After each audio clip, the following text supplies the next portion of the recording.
Eu queria registrar a presença aqui do meu amigo, grande empresário, Rezec, que está aqui nos visitando, está na tribuna de honra. Grande empresário, gerador de emprego aqui no Brasil. Senhor presidente, o ano passado, eu coloquei... Eu não sei se foi registrada a presença do pessoal que está nos visitando nas galerias. De que hora que é? Agradecer a presença, todos que estão nos visitando. Mas, senhor presidente, o ano passado eu apresentei um projeto aqui, PLS 352. E esse projeto foi amplamente criticado, duramente debatido. E recentemente ele voltou à tona a discussão, porque o que acontece?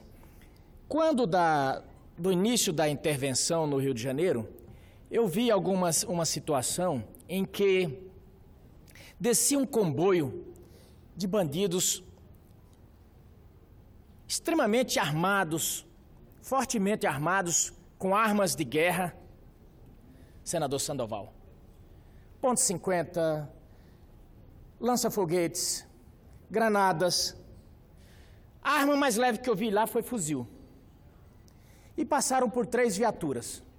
E os policiais ficaram petrificados. Eu vi que eles não se mexeram. E mais ou menos eles passaram, tipo assim, fica quietinho aí. Aquilo ali eu vi como a falência total do Estado legal, do Estado de Direito e do domínio sobre qualquer coisa que se pudesse chamar legal naquele setor. E eu pensei, bem, então não precisamos mais gastar com essa estrutura de segurança, senador Sandoval, porque ela é caríssima. Basta agora nos quedarmos aos traficantes, pedirmos licença e eles vão ser essa nossa proteção. Falei, para todos que eu falei não concordaram com isso. Falei, bom, se a gente não concorda com isso, então temos que nos insurgir contra isso. Que jeito se faz isso? Não é como Dona Maria do Rosário prega. Não é como o senhor Jean Willis nem o senhor Marcelo Freixo fala. Eu trabalhei 23 anos na polícia, senador Sandoval. E tem situações e tem situações. Tem situações que você enfrenta com diálogo, tem situações que você enfrenta com negociação, e tem situação que só tem um jeito. É fogo contra fogo. A polícia não anda armada à toa. Quando se arma a polícia, tem um fim.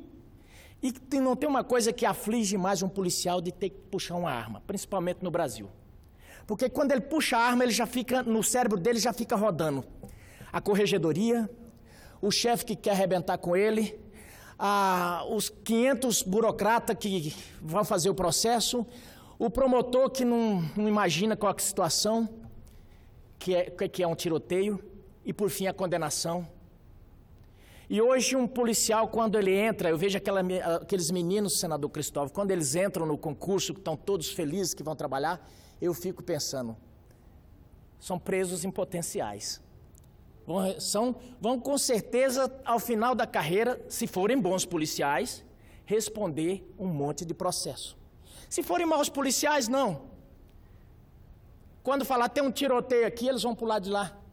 Tem um assalto aqui, eles vão para lá. Ou então já vão chegar com a sirene em alto tom para fazer correr ou fazer se amotinar e depois largar na mão do... É esse tipo de coisa. Mas o certo é que o país foi caminhando para um caminho tão esquisito que passamos a ter um lado. E esse lado não foi o da polícia.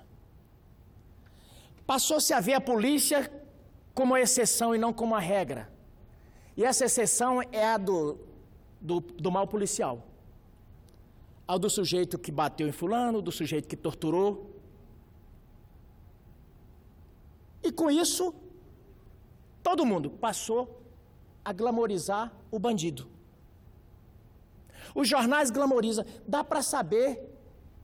Quem tenta fazer... Vamos fazer um exercício. Você que está me assistindo agora, tenta lembrar o nome de um policial aqui do Brasil, agora. Você não se lembra. Sabe por quê? Porque não sai na mídia. Agora lembra 3 bandidos famosos aí, com certeza você de cara vai saber. Nem Rogério 157 e Fernandinho Beiramar e tantos outros, PCC, Marcola e tudo mais. Por quê? Porque são glamorizados. E ao serem glamorizados, o restante são tidos como vítimas da sociedade. Vítima da sociedade. Recentemente eu vi no Twitter um senador daqui dizer o seguinte: que um bando de miolo mole comparam aquele sujeito que vende a pequena quantidade de droga no bairro ao traficante. Não tem diferença, senador Sandoval, não tem diferença. Não tem diferença. No momento em que você começa a relativizar os pequenos delitos, você tolera os grandes. E aí, onde passa um boi, passa uma boiada. Mas voltando ao assunto primeiro que eu dizia. Então, quando tem uma .50, um lança-granada, um lança-foguete, como é que a polícia age num negócio desse? Vai chegar com um buquê de flores? Um ramalhete? Ou vai fazer que nem aquele chinês que enfrentou os tanques de peito aberto e que morreu logo depois? Não tem saída. E ainda no ano passado, eu coloquei um projeto aqui, PLS 352, que regulamentava e criava imunidade para os policiais que treinados usassem, eu diria, do poder de fogo seletivo. Porque reclama-se muito da bala perdida. E eu defendia que não houvesse mais bala perdida. Que ela pudesse, cada uma, ter um endereço. Cidade, bairro, rua, CEP, CPF. O policial ia ser treinado, uma luneta bem calibrada. Então o sujeito está com uma .50. O que é que se faz? Você tira ele de combate. Precisa matar? Não necessariamente. Por favor, não dê um tiro na coluna, senão nós vamos ter que ficar sustentando ainda. Mas tira de combate. Você precisa tirar de combate. Porque ele com uma .50, ele consegue derrubar um prédio, ele consegue ele consegue acabar com um tanque antiguerra.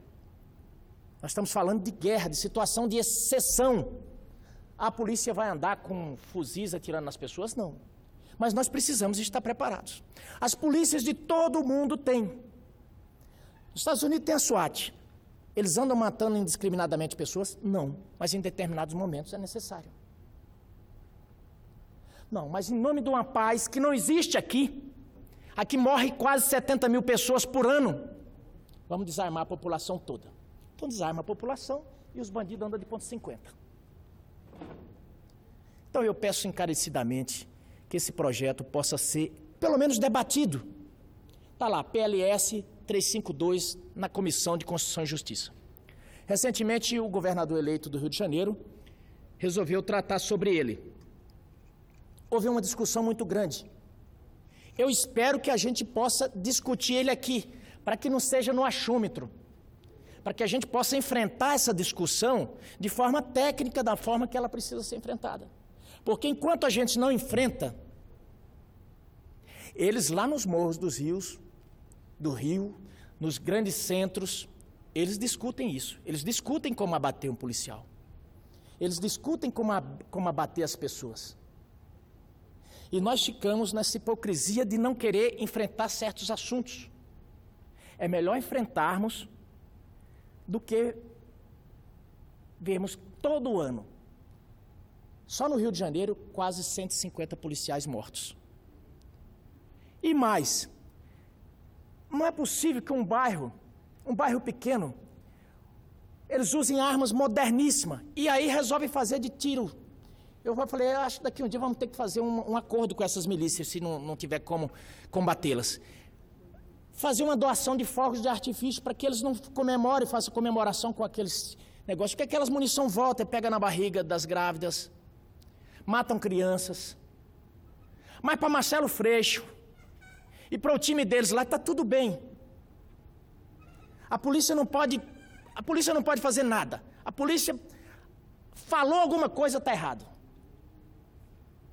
Aonde a gente vai caminhar desse jeito? Que debate mais cínico é esse? Que debate mais hipócrita é esse? Vamos fazer um debate sério. Esse rapaz está vindo aqui para a Câmara e eu tenho curiosidade, quero até ter a oportunidade de debater esses assuntos com ele. Esse Marcelo Freixo, senhor presidente. Porque tal qual Vossa Excelência tratou daquele tema agora há pouco, a segurança tem sido tratada de forma leviana. O sujeito discute segurança, senador Cristóvão, tomando pera-manca no Leblon e no Ipanema. Ele não sabe a agonia que é um policial militar. Que a única barreira entre a sociedade e o crime é o policial militar, que anda numa viatura que parece um papel celofane. Aquela viatura não aguenta um tiro de 22. Aquela viatura, as viaturas brasileiras não são blindadas. Aqueles caras ganham mal. A polícia brasileira é corrupta? Não, não é corrupta, não. Eu trabalhei na polícia, 90% da polícia é de gente boa, de gente que se esmera. Tem uns 10% de corrupto. Aqui tem. Aqui nessa casa tem. Dentro do clero tem. Em todos os lugares tem gente corrupta. É do ser humano. Mas não. Joga pedra na geni. A geni brasileira é a polícia. Então eu tenho sempre tratado desse debate aqui e me preocupado muito, porque ele não é um debate que é feito de forma a levar a população, a levar a todos, senador Sandoval, com as variáveis. Ou é um debate de extremos. É um debate de extremos. Ou de um lado ou de outro.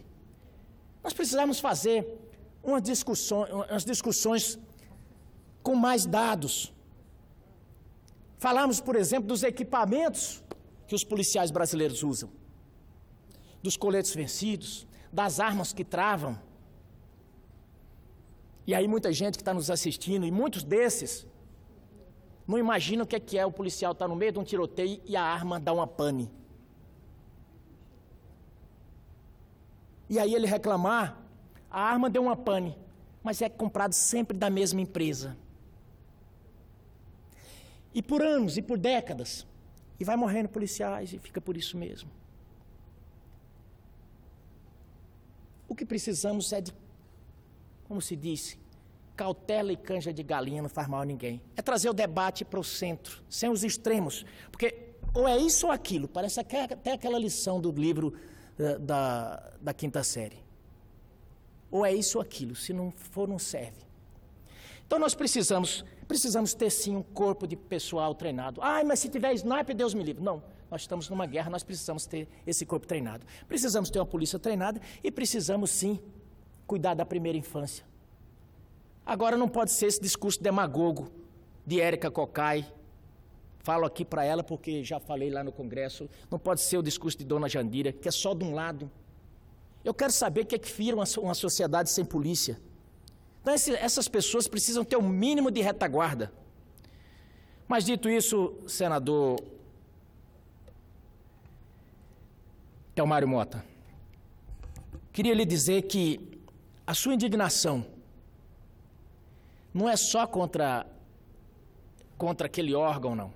A sua indignação passa por esse viés.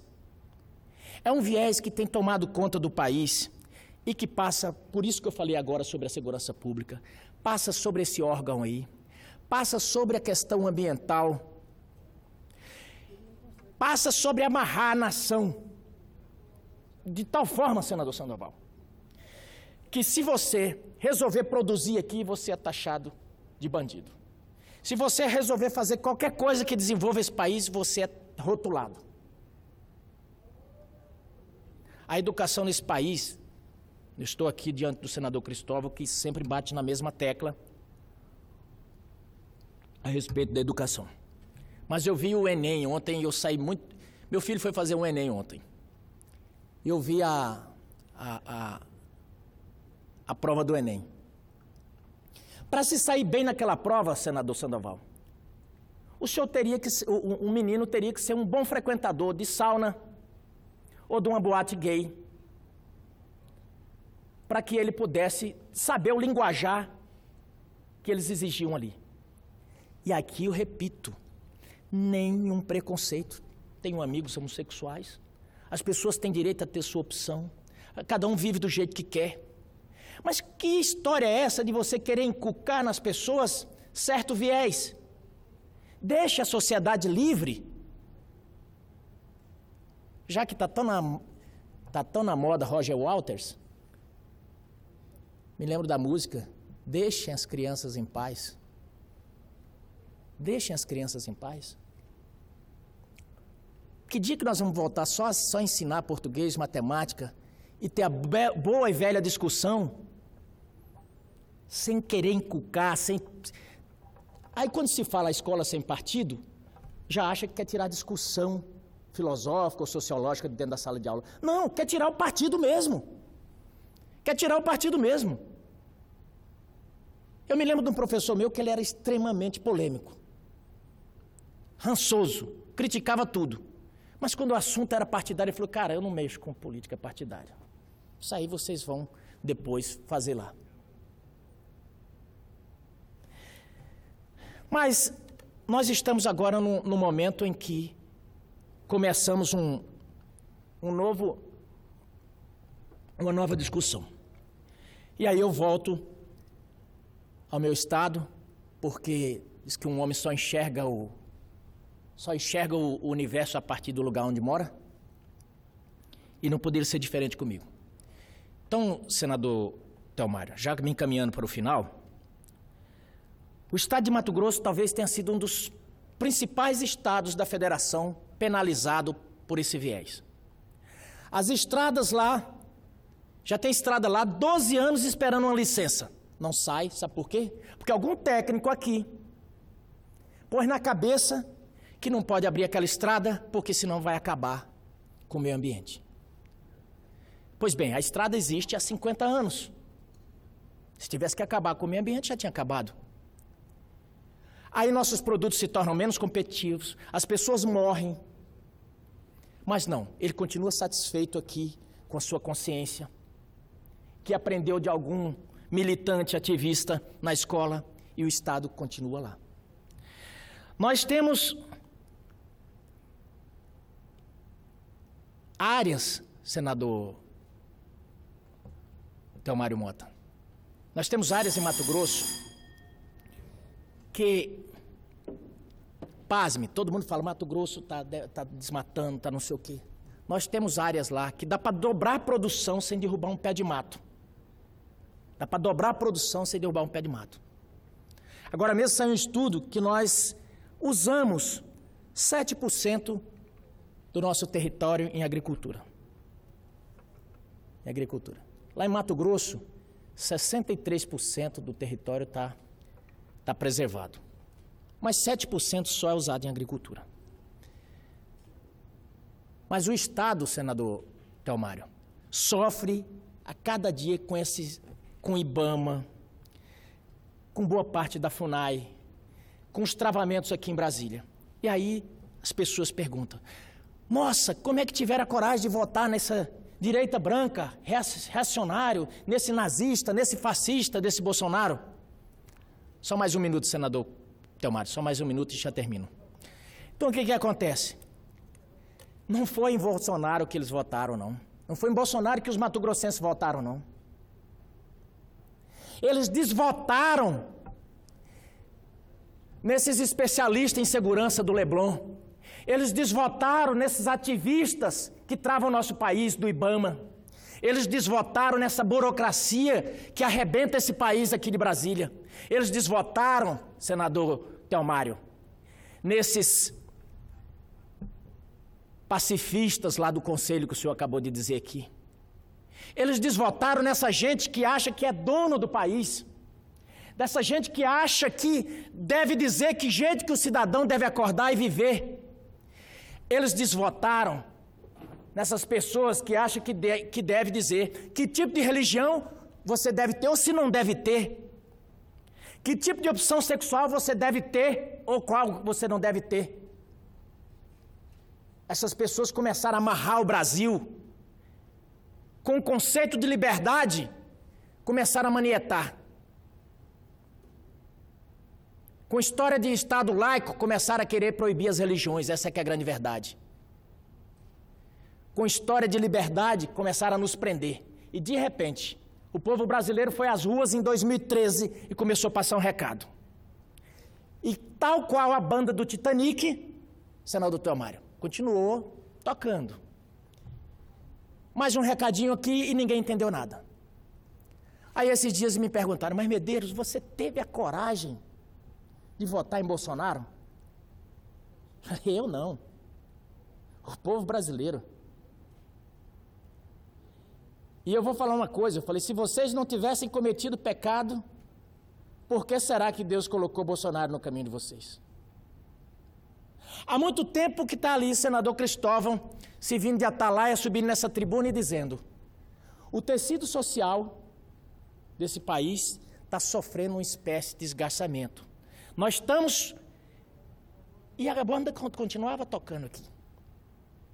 E nós, há muito tempo que parte da academia, parte da classe política, se adonou do pensamento nacional, cheio de preconceitos.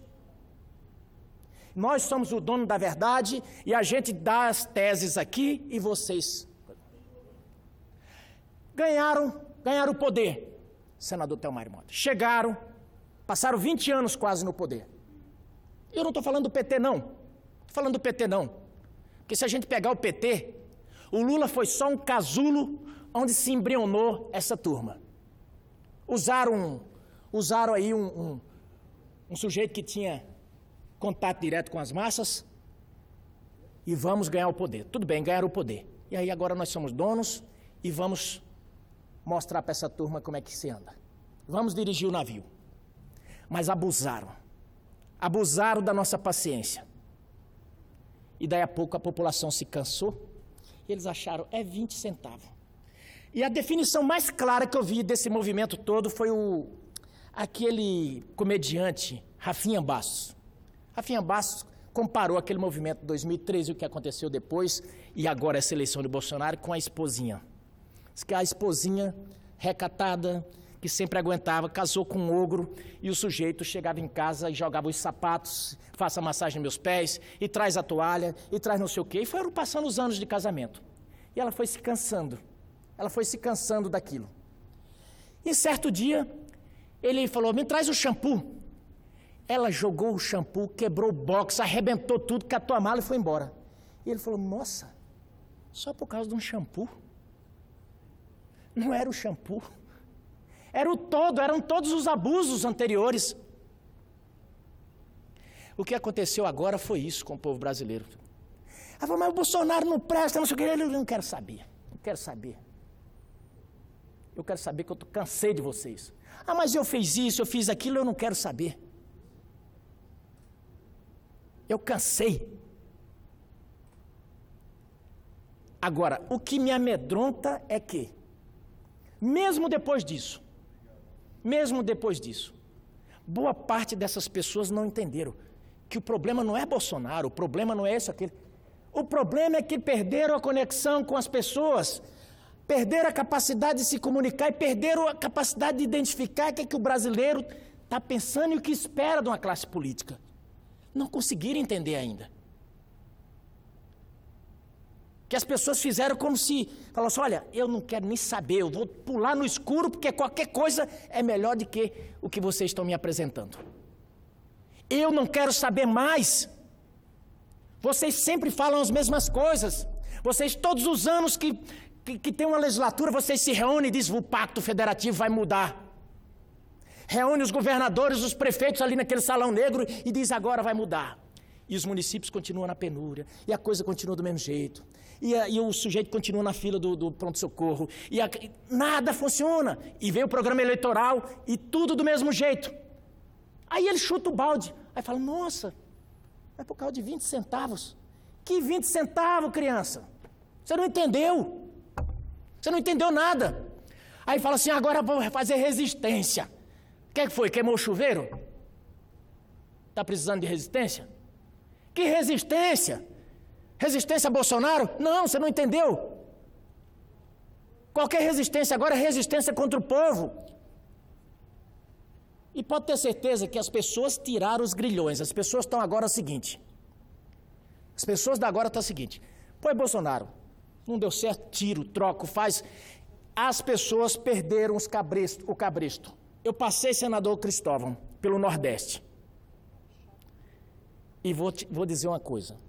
A última fronteira é o Nordeste. E eles estão perdendo os cabrestos. Esse negócio que eles chamam de fake news, de não sei o quê, esse negócio aqui libertou as pessoas. As pessoas conversam. E tem gente aí, o seu João Luiz mesmo, diz que morre de ódio dessas tias que conversam no WhatsApp. É nada que as tias agora estão se inteirando. As tias estão começando a ver o discurso de Cristóvão, de Sandoval, de Telmário, e falando, olha o que ele falou aqui, eu estou começando a me inteirar. Então, o que tinham dito não é verdade, não, é mentira.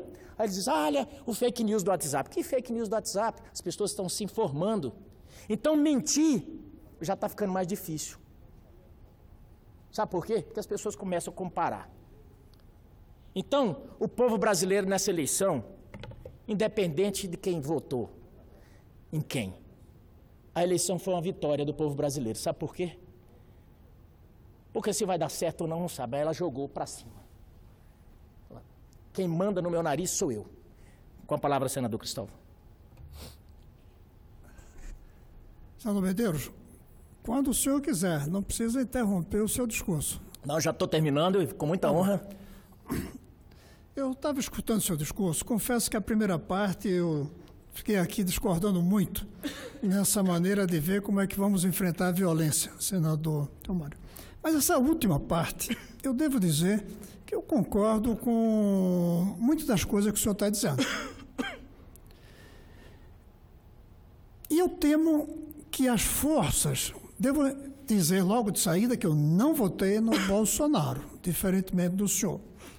Mas eu começo a me preocupar com a maneira, senador Telmário, como eu leio que as oposições começam a se organizar contra o presidente que vem aí.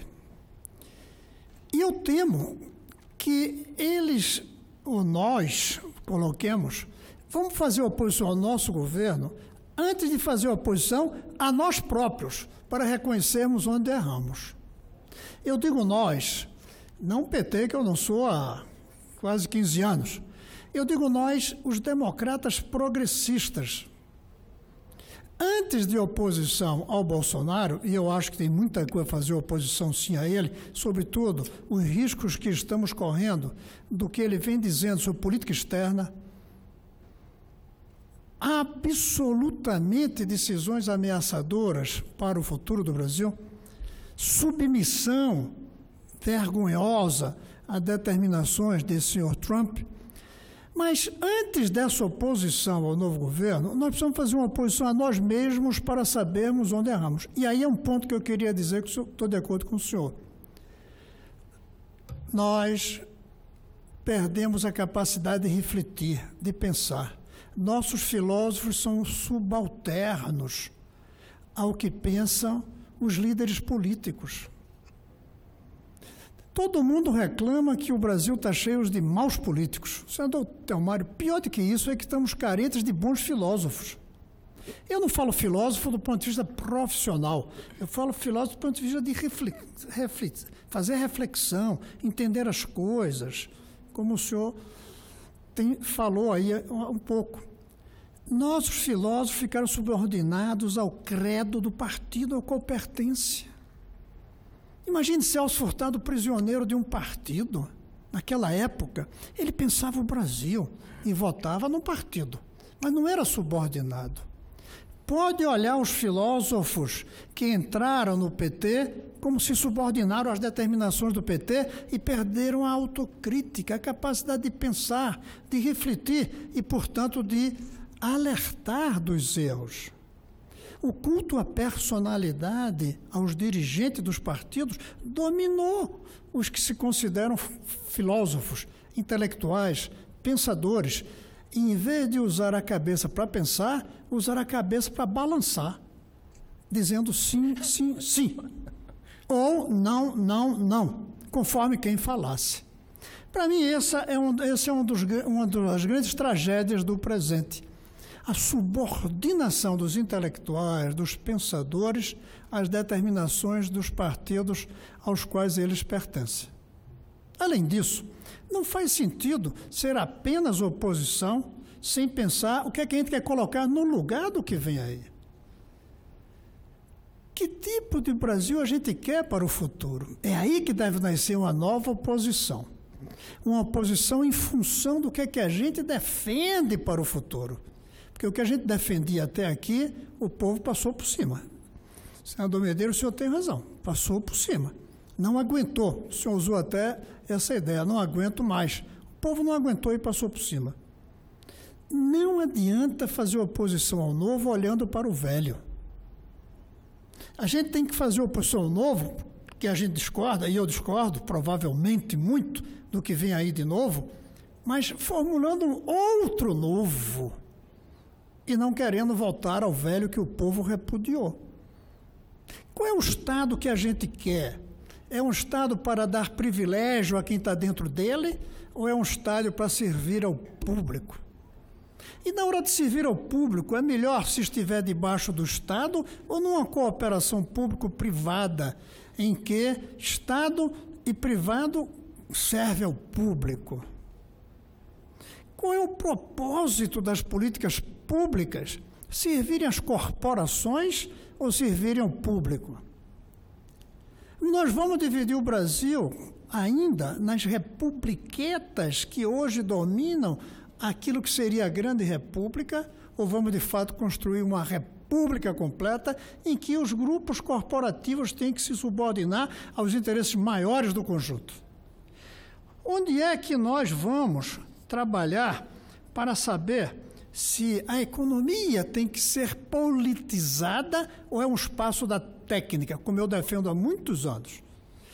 Nós cometemos dois erros, senador Medeiros. Nós que vemos nesses projetos democráticos transformadores. Um, politizar a técnica da economia. E o outro, politizar os valores morais também.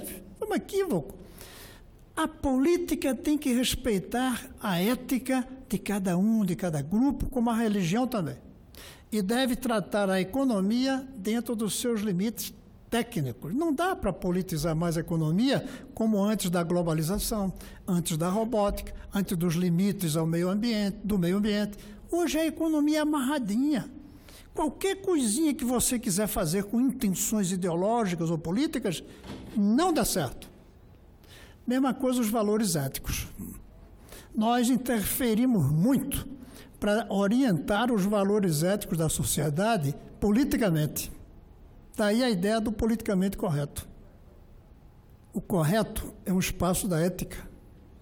E a gente tem que respeitar as diferenças como as pessoas pensam em relação à ética, em relação aos valores morais.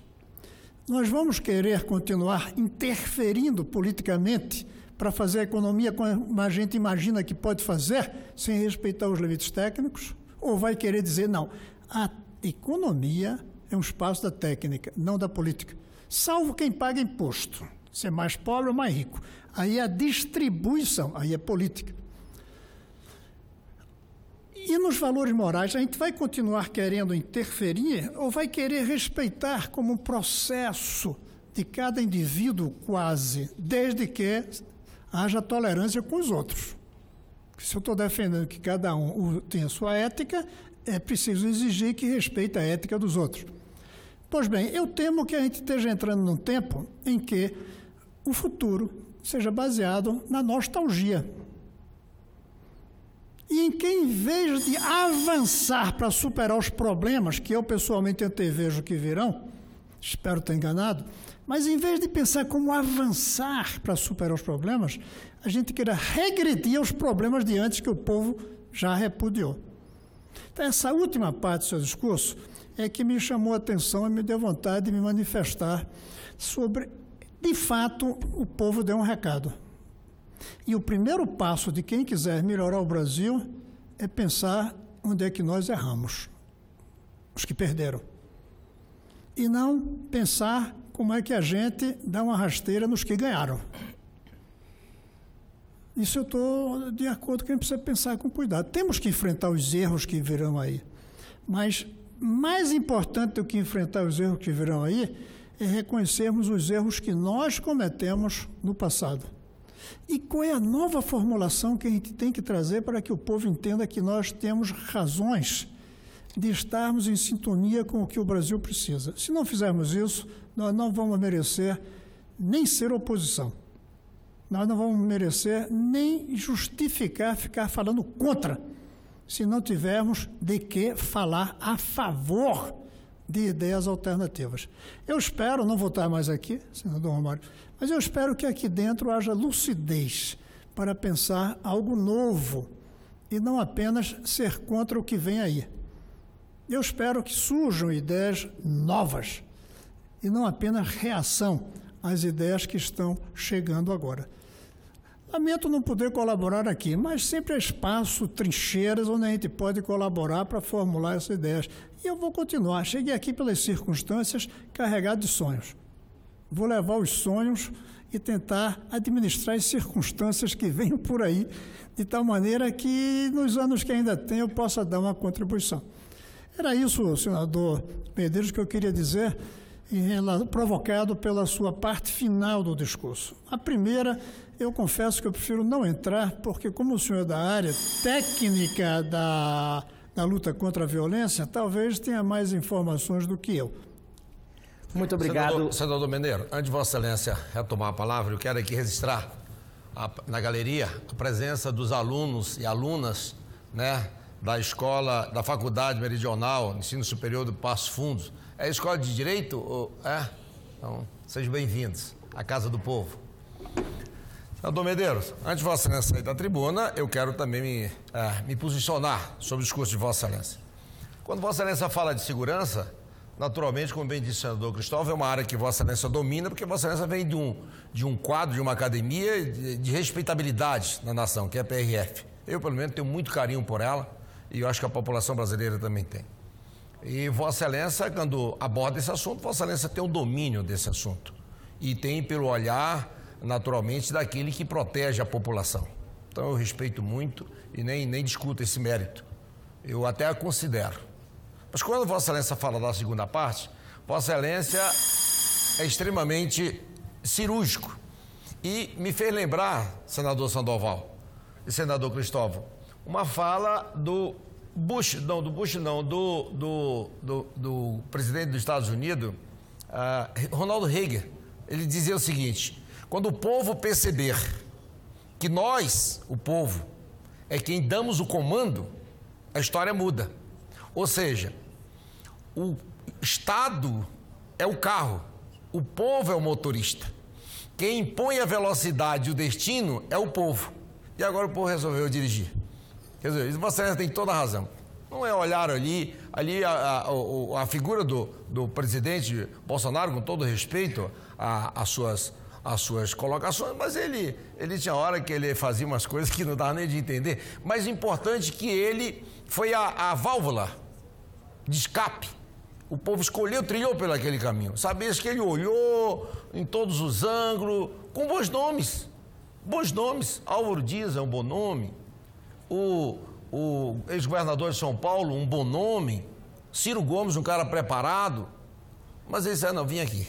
Eu quero aqui. Vem aqui, Bolsonaro, você é que vai ajudar a gente a levar esse carro. Você tem toda a razão nesse raciocínio. Então, ali o colocaram para exatamente dizer aquilo que o senador Cristóvão disse muitas vezes nessa casa. Essa casa perdeu o elo de comunicação com o povo. Essa casa não fala mais o que o povo quer. E Vossa Excelência aqui faz essa análise com muita precisão, de um bom cirurgião político, e Vossa Excelência tem toda a razão. E aqui eu costumo dizer o seguinte, que devemos descer do palanque e devemos abraçar o Brasil. O Brasil. Eu acho que aquilo que for bom para o Brasil é bom para essa casa, é bom, senador Sandoval, para o nosso povo.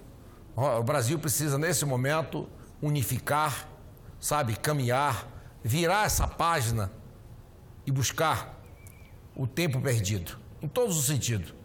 Nossa indústria sucateada, nosso povo desempregado, sabe, nossos serviços públicos sem qualidade. E quando Vossa Excelência fala desses ativistas, desse viés, que hoje, lamentavelmente, eu costumo dizer que o IBAMA é o freio de mão do desenvolvimento brasileiro. Eu digo isso porque sou de um estado pequeno, mas que tem uma condução política ambientalista fortíssima. E Vossa Excelência, embora seja de um estado que prospera, que produz, mas com muitas dificuldades. Vossa Excelência conta a história da estrada. E agora aqui, me faz lembrar, senador Sandoval, importante, hoje não tem nem muitos, o próximo senador Sandoval e não está muito, mas eu queria aqui contar um fato interessante. Um cidadão, o filho dele foi pescar no estado de Roraima, isso é verídico, foi pescar.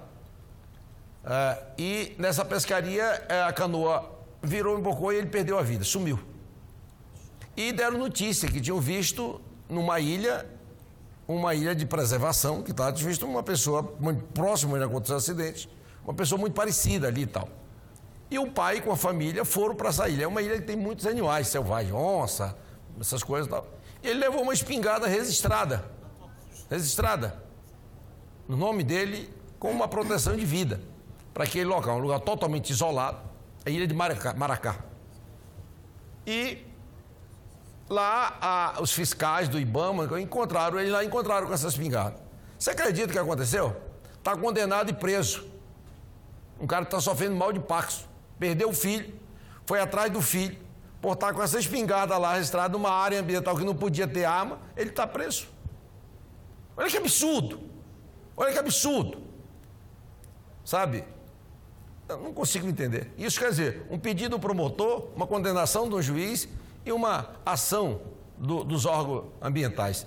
Quer dizer, o Brasil tem que mudar. Mesma coisa do que eu acabei de discursar, o senador Cristóvão não está aqui, mas eu quero aqui repetir, porque agora eu já recebi aqui várias comunicações que estão nos atentos. Eu queria aqui conversar a senhora me permite, dentro do tempo de Vossa Excelência, o pessoal da vaquejada, do rodeio, criação de aves combatentes, que o Conselho de Medicina Veterinária Nacional acabou de baixar uma resolução que quem criar ou manter animal que possam realmente vir disputar de espécie entre si, será considerado como maltratos. Portanto, ao meu ver, queria botar mais 3 minutos, é uma decisão preconceituosa, autoritária, discriminatória e, sobretudo, com extinção das espécies. O povo brasileiro tem que reagir. São essas decisões do Conselho de Medicina Veterinária que faz com que o povo brasileiro tenha essas decisões nas urnas. Muito obrigado. Eu agradeço o senador Telmário Mota e já encerro dizendo que todo esse arcabouço e essa discussão que a gente fez aqui, eu não tenho nada particular contra órgãos, contra IBAMA. Eu sou simplesmente a favor do estado de Mato Grosso. E quando uma estrada que está há 50 anos transitando pessoas, simplesmente não sai a licença porque o órgão acha que aquilo vai degradar o meio ambiente, eu não consigo achar espaço na lógica para pensar isso, porque se alguma degradação tivesse que vir, já está tendo. Eu não consigo ver que você fica travancando o Estado. Quer dizer, é uma discussão que a gente vai ter e eu espero, sinceramente, que o próximo governo possa ter um olhar mais desenvolvimentista e menos de travar o país, porque realmente hoje o presidente da República não manda nessas instituições. IBAMA, FUNAI, esses órgãos todos abaixo aí, todos são uma república independente. A República Independente do IBAMA, a dona Sueli é a presidente do Brasil no IBAMA, ela manda isso. Se o senhor tiver uma máquina lá e ela chegar e achar que tem que tocar fogo, toca fogo. Medeiros, você está mentindo? Não, toca fogo. Sem lei aqui, sem lei. É uma portaria do IBAMA. E por aí vai. Eu não vou me delongar. Agradeço a tolerância, senador Telmário, agradeço a parte, senador Cristóvão, Vossa Excelência, que engrandece muito essa casa. Não vou falar mais, porque senão Vossa Excelência vai achar que é rasgação de seda, mas grandes homens passaram por essa casa. Um deles está aqui, a estátua, Rui Barbosa. E aí cito outros, como Pedro Simão, e, para não me delongar, Vossa Excelência. Então, a gente não julga o eleitor, mas é uma perda para o Senado Federal não ter o contraponto, não ter a reflexão e não ter o debate de Cristóvão Buarque aqui no Senado Federal. Perde o Senado, perde o Brasil, perde a política. Mas, como Vossa Excelência disse, não sairá da política, continuará. E aí, para todos aqueles que gostam de Cristóvão, eu recomendo os livros, tem vários livros. E hoje temos aí, para quem tiver saudade, tem o YouTube e tem sempre as reflexões dele aqui. Muito obrigado.